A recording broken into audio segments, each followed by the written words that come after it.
Okay, let's get going. So, for those of you who just joined us, my name's Cliff Hill from Ectron. Ectron provide a market-leading web content management and customer experience platform. We're just in the corner there. It's our pleasure to sponsor the Content Theatre today.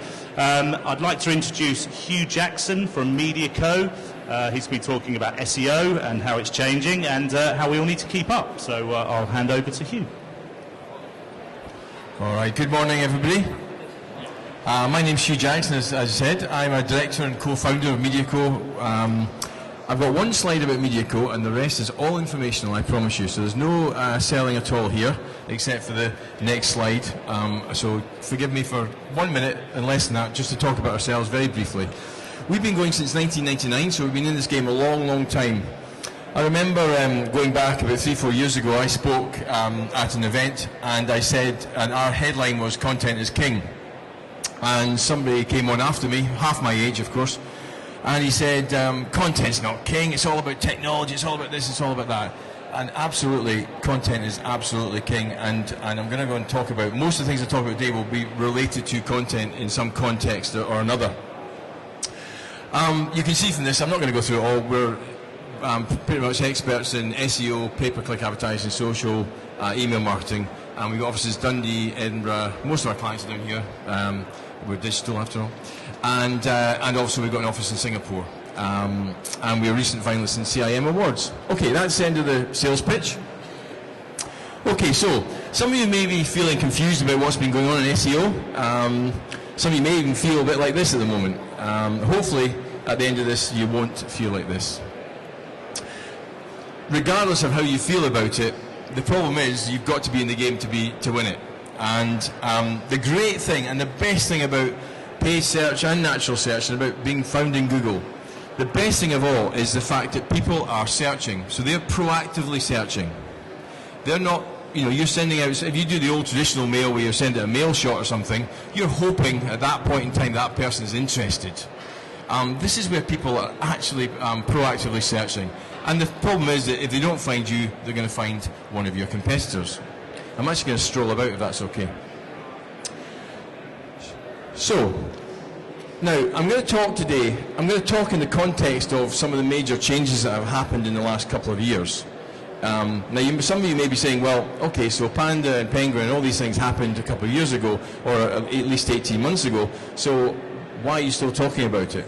Well, I'm talking about it because they are so fundamentally shifted what has happened in SEO and how to get to the top of the natural search results. So it's really, really important.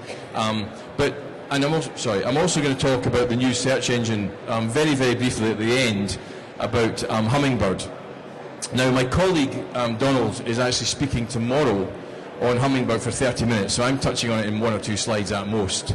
So if you want to hear a lot more about Hummingbird, then see Donald tomorrow. But I'm going to touch on each of these, and I'm going to give you a strategy for each of them, which is really important. And hopefully it will answer these key questions for you, i.e. the things to avoid, how it's been changing, and what you need to be doing going forward to basically future-proof your SEO campaign. So, the Panda update. Have we all heard about the Panda update? Yeah? Anybody not heard about the Panda update? No? Okay, good. Well, just for a recap, it happened back in 2011. As you might wonder why I'm talking about it, but it is really, really important. It's been a fundamental shift. And what it basically did was Google was trying to get rid of I'm going to use a technical term, the crap out there. Yeah? There was an awful lot of really poor quality content out there. Really poor quality content. And they've been trying through this update to try and get rid of some of the rubbish. Now, if you go on yourself, you'll probably find there's still quite a lot of rubbish out there, but they're doing their best. This is the variety of different types. Sites also that had too many ads on the page, that type of thing. That's the type of thing they were trying to get rid of through this Panda update. And quite a lot of sites were affected. I think it was 12% of queries were affected back then. So, as a starting point, it is really, really important, if you haven't already done it, it's really, really important to go back in time. Am I in your way here? I'll go and stand over here. Right. You can't see anyway, can you? Okay. Yeah, really important that you look back at your site and look that you haven't over-optimized your site. Over-optimization means you've tried to put the keyword that you're trying to target far too many times into the title tag, into the content on your pages. You'll see it yourself. When the content reads fairly poorly and it's got the key phrase in it lots and lots of times, that's when you can generally say it's been poor quality, it's over-optimized. You should be writing high quality content. It should not be purely for the search engines. In fact, you shouldn't even be really writing it for the search engines. I'll come on to that later. It should be fresh, usable, and shareable. Okay? Now, there is updates to Panda fairly regularly, so it's not something that happened in 2011 and has not been changed since then. They are regularly updating things all the time. That's why you may find that you're suddenly dropping in the rankings, etc. It may be that one of these updates has affected your site. So, where do you start? If you need to relook at your content, the first thing you've got to understand is there anything in your industry that's actually trending? Is there anything that's happening that new words are coming up? You know, for example, in this particular case, it was the PS4 and the Xbox One and the new products and how they were trending in the industry. But in your own industry, there may be things that are happening, and you need to get on top of that and build that into your content. There's a great tool, if you don't know it, Google have got their own keyword planner tool, which is good. Is the figures it gives you back in terms of traffic, don't trust them. They're not that accurate. But in relative to each other, they're okay. But it's a very good tool for identifying the right key phrases. Now, I'm going to talk later on about Hummingbird and why you should be moving away from key phrases slightly, but still, you've got to understand what are the key phrases that your business wants to be found for.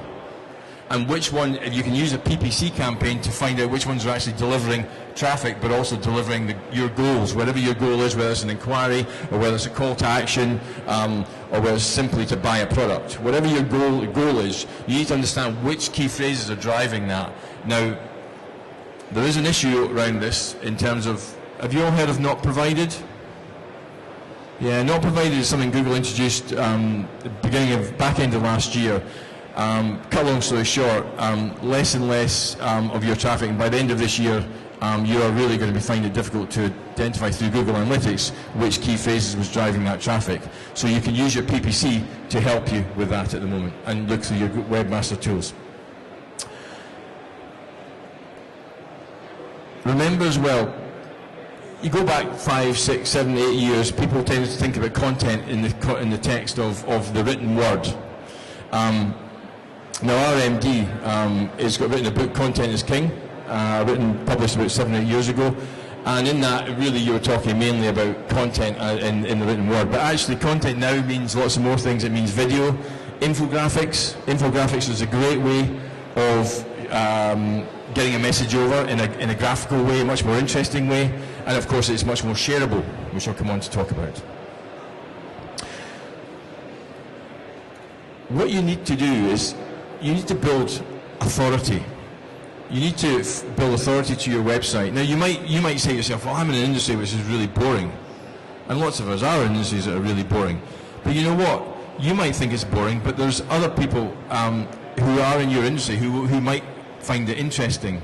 You know, there are always people in every industry who will find things interesting. So you've got to think about things that are worth, something worth reading and therefore worth writing about. I love this clip. I'm sorry for writing such a long letter, but I didn't have time to write a short one. Now, the point of that is not that writing a long piece of content is bad, because that's actually quite good. What is important about that is that people think, oh, I write emails all the time for business, I'm good at writing content. It's not that easy to write good quality content. Yeah? So just think about that. You need to have good quality content on there.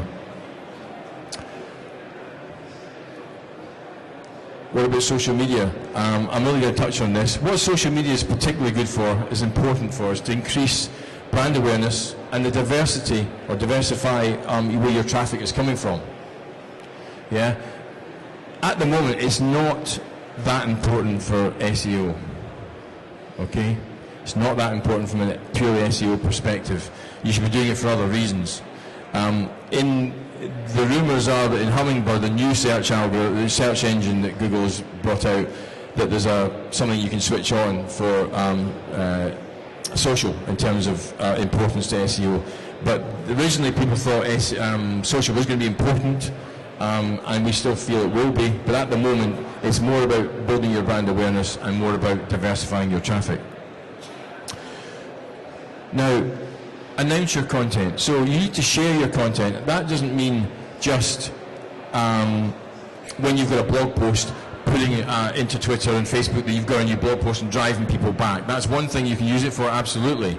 But it's also about if you've written a high good quality article or whatever it is you've done, and you're sharing that somewhere out there in the internet, then you should also be tailoring that particular article for your own message board, so your Google Plus, your Facebook and your Twitter, and tailor everyone to that particular site, because they are all quite different and they require different messages.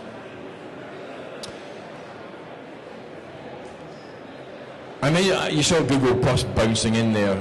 There was a reason for that. Google Plus is owned by Google. Bit of insight for you there. Being owned by Google, do we think that Google Plus is going to be more important with Google? And the answer's got to be yes, because Google is a business, so they are going to try and make that as important as possible. One thing they've done, and it's very good, is they've created. You can build up create a rel author tag, and you can then create your content and link it to an individual person. And the beauty of that is, if you see, you'll start to see sometimes icons, people's faces or whatever in the search engines, and that is somebody who's been created as a rel author tag. Now the beauty of that is that it's shown that people click on that more than they do when there's not a photograph. So it's a good way of creating authority for that site and that individual person. So you can build up your rel author tag, and you can also do one rel publisher for the company itself. But that helps to establish authority and credibility for your site as well. So, Panda, recommendations. Create a content plan. Why do I say create a content plan? Well, I think if you create a content plan, you're giving it importance. You're giving it, within the business, you're recognizing that it's important, as opposed to saying, oh, I'll write a piece of content next week when I think about it and whatever. It will probably never happen. So create a content plan and get the people within your business thinking about what people in your business would be interested in and they might engage with. Utilize the trends and data, as I said before, and then write that useful, diverse content. And everybody can do it. As I said, in your business there will be things that people are interested in. This is really important. Ensure your pages are not over-optimized. Write that content for the end user. Make it engaging. Google is getting much better at recognizing that that content is about that subject, even if you don't mention the keyword all the time. Recently saw a homepage that I mentioned the key phrase over 30 times, the same key phrase over 30 times. That's not going to be an easy read for the end user. So there's lots of different variations of a term that you can use, and use all the different variations within the content.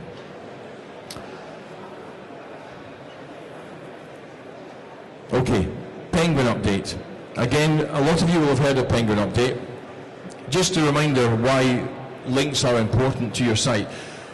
In the old days, really, there's three things that affect your ranking. Yeah, there's one is how your site is structured and how that's all been set up, and that's important. And on that simple point, we actually did some work for a client 3-4 months ago. We did a diagnostic of the site, and one of the things that came out of that, and it was astonishing, it's the first time I've ever seen it, was somebody had actually infiltrated their website and had created pages within their content management system, which were then pinging straight, redirecting back out, trying to get people's credit details, and then trying to sell them something. Now, it was incredibly dodgy, and they had no idea that this was going on. Because somebody had got into the CMS system. So don't ignore that, even though I'm not really speaking about that type of thing in here today. Don't ignore how your site is structured. The other thing, and what we've been talking about, is the content within your site. The content within your site tells Google what you're about, and there's the title tags is really important still, don't ignore that. And there's lots of other things, headers and the content within the pages. That you're telling Google what you're about when they spider you.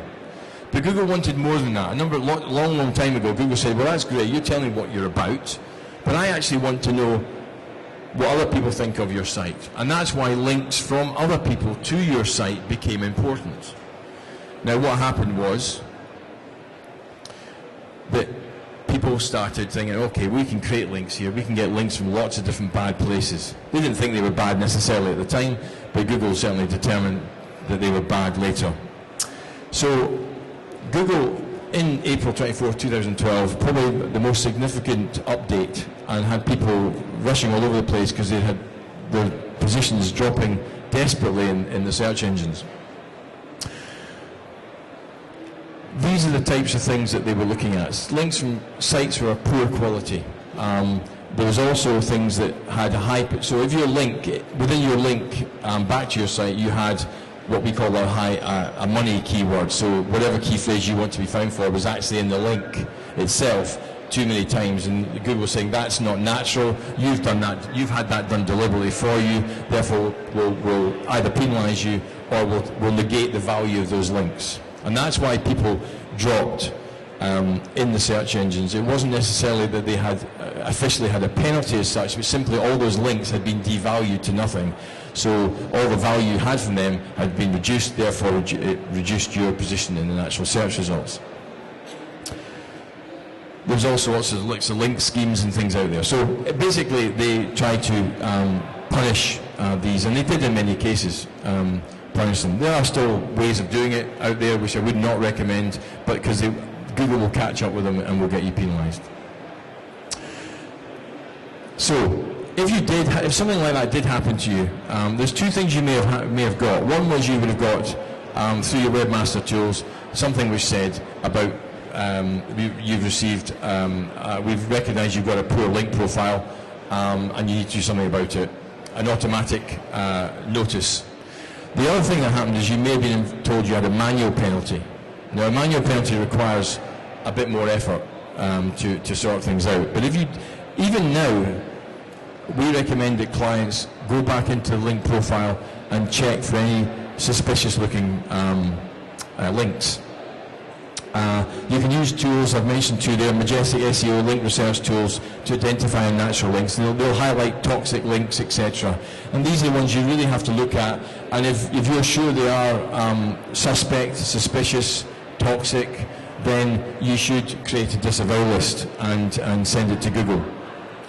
Now, the cynics in the room would say that Google's getting you to do their job for them. But hey, that's Google rules, so just you've got to live with it. If you had a manual penalty, it's not enough to simply say to Google, here's a list of links, I'm really sorry, can you just delist these? You've got to do a bit more than that. You've actually got to make a lot of effort to try and contact these individual companies and get them to take down your link.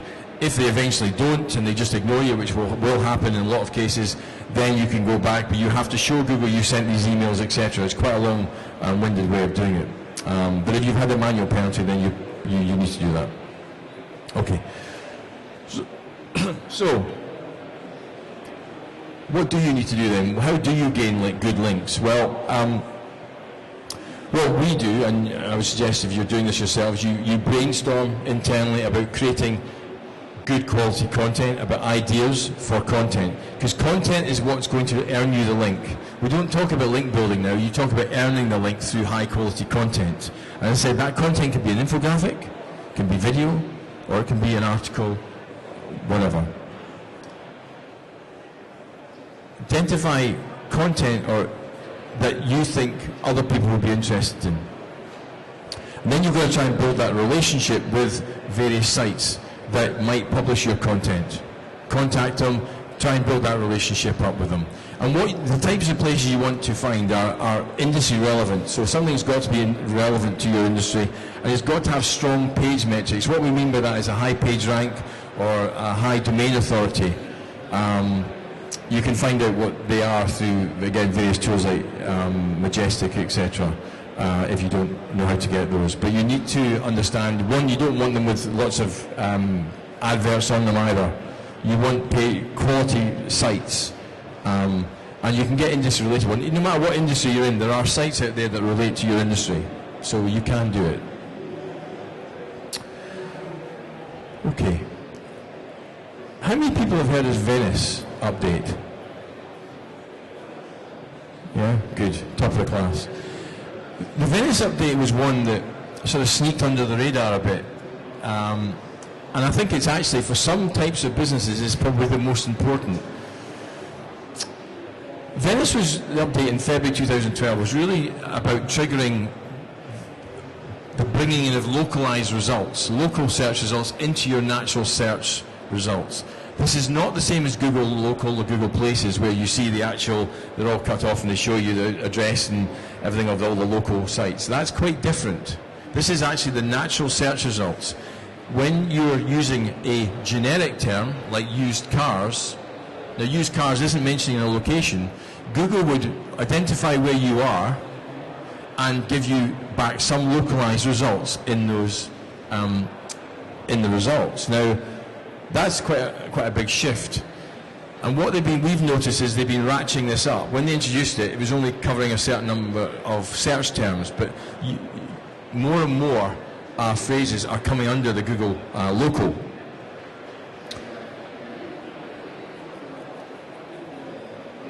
I'll move on if I've already said that. So this is really important, because if it affects your industry, then you may find, I'll give you an example of this. We've got a client who does distance learning courses, and they were number one for a particular phrase, which is their most important course. And we noticed that their traffic levels were dropping, even though they were number one. When you use a tool, it uses the UK as a location, and they were number one still. What we then discovered was that actually, for that phrase, even though they're a distance learning company, distance learning by definition is the fact you can buy it from anywhere, they found that Google now deemed that phrase to be of local relevance. So in London, they were based up in Edinburgh. In London, they were now position 7 because they weren't deemed to be local to London. So they were number one in the UK by the algorithm, but localized, they were no longer number one. Now that has a huge impact on their business. So here's an example of a good way to do it, if you like. This chocolate shops is affected by localization, and in this particular case, the Hotel Chocolat for Edinburgh, when you're based in Edinburgh location, comes up as Edinburgh.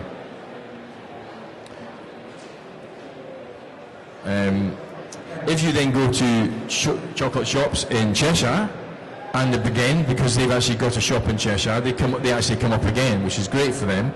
So it shows that the results are localized, and they've actually got a physical address there. So how did they do it? Well, they had a physical address. I'm going to show an example where you don't need a physical address. Okay, so it's not about having a physical location there. But they had a town name in the URL itself, they have the local address, the local phone number, map location, and they had unique content. In this particular case, they had a message from the store manager. So it's all unique content. What you don't want to do is create pages where all you've done is change Manchester to Birmingham and Birmingham to London, and it's all exactly the same content. That is not unique localized content, and that will not work. Okay? Really important, because I see this a lot, where people have created localized pages and all they've really got is just a change of name. Google's not stupid, right? They might have used to be, but they're not now. So you have to change the content and make it unique. Now there's ways of doing that. A map, for example. If you've got a map in there showing where they are, that's unique. So, and there's just examples of how you can make it unique. This is the type of sectors that are being affected. I'm not going to go through them all, but you can read them off the board. No, you can't read them off the board. Vehicles, properties, shops, educational courses, restaurants, dentists, doctors, schools, lawyers, garages, cinemas, plumbers, electricians, mechanics, double glazing. Anywhere you might look for local information, but as I said, you know, educational courses, you wouldn't necessarily buy that locally, depending on, you might be going away to university, but they're giving back localized results, so don't automatically assume it doesn't affect your industry. So how can you adapt your SEO strategy to bring this into place? Well, here's an example of how it's very well done, and they do not have localized addresses. They physically don't have addresses in these locations. And this is AutoTrader. Used cars. AutoTrader comes up when, I can't see that, I need my glasses on, in Manchester, and they come up in the localized search results. They don't have an address in Manchester. What they did was they created these localized landing pages. And if I can just show you here, or maybe I won't show you here. You can see here that they've got local landing pages, so you can see Northwest, Greater Manchester, Manchester, and then they've got a bit of unique content about used car sales in Manchester, but then they've got a whole list of individual cars that are being sold in Manchester. So that's unique content. They do not have an address. Now in Google Local or Google Places, you actually have to have a physical address. This is the one where you have to actually send them in, and Google sends you by post back to your actual location. You have to verify it. This is not the case in localized results in natural search. Okay, so they've created really clever pages with new content. Now, I haven't talked about title tags really. Title tags is a tag in your content, and it's when you type into Google and all the content comes up. It's a title tag that appears at the top. Oh Christ! 5 minutes. I've been talking too long. Right. Really important then. Suggest that a title for Venice would be any localized page would be keyword, location, and then brand. Okay, make sure your location is in the title tag. Normally you just do keyword, and call to action, and then brand. In these cases, you put the location in. He's got me panicking here. Okay, so what you need to do is create a localized unique page copy, and then local reviews, testimonials, all the various things I talked about earlier about to create unique content, and then try and get some local backlink profile to it through some of the local directories. Directories aren't particularly good and useful for SEO anymore, but localized directories that relate, that are local to that area, linking back to this particular page would be really helpful in terms of building your authority in Google. Markup your address in Schema. Schema is this markup program that Yahoo, Bing, and Google have all agreed to work with, and so you can put your address in using Schema, and it will help them identify you relate to that particular area. If you want any more information on that, come over to the stand and we can chat to you about it. So that's a quick summary. I'm not going to go through it because I'm running out of time. This is really off-putting. But the key thing here is that this could be really important to your business. And if it's happening and you're not aware of it, you need to be aware of it, and you need to build a strategy, which I've explained, on how to get better results in different areas that relate to your business. We've got a client who's in fencing. They're a fencing contractor, a large one. And this is and you wouldn't think it, but actually fencing-related phrases are quite localized, many of them. So it's really important to them, and that they do this strategy. So key takeaways, again, I'm just going to let you see those quickly, but no matter what we've been talking about today, whether it be the Panda update or the Penguin update, it's all about high quality content, creating authority for your website and building that authority and sharing that good quality content out there in the ether to get those links back. It's all about high quality content. Right, very quickly, Google search engine Hummingbird. This is actually a new search engine. This isn't a change to the algorithm. This is a brand new search engine. And what it's primarily trying to do is understand the user's intent. And they're trying to bring back much better long-tail query results. They reckon it's... I found this amazing statistic. 25% of queries that Google sees today have never been seen before. I'm amazed at that. Absolutely amazed at that. But anyway, Google Hummingbird, speak to Donald tomorrow about it, but they're basically trying to bring back much more relevant results for long-tail queries. And this is really about context of the content as much as the content itself. But as then, they just highlight some of the, again, key things you can use to drive high-quality content. And last slide, or second last slide. Pick battles big enough to matter, small enough to win. I remember a chap coming to contacting me and saying, I want to be found for the word Microsoft. I said, how much money have you got? He said, £500. I said, well, join the queue of 5 billion other people who want to be for the word Microsoft. Actually, the wrong word to be found for anyway, but we didn't get to that point.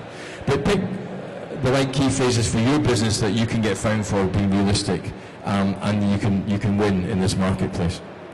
So, hopefully, following these guidelines, you will no longer feel like this, but you'll feel a bit more like this. Sorry, you can't see this. It is funny. And thank you very much indeed.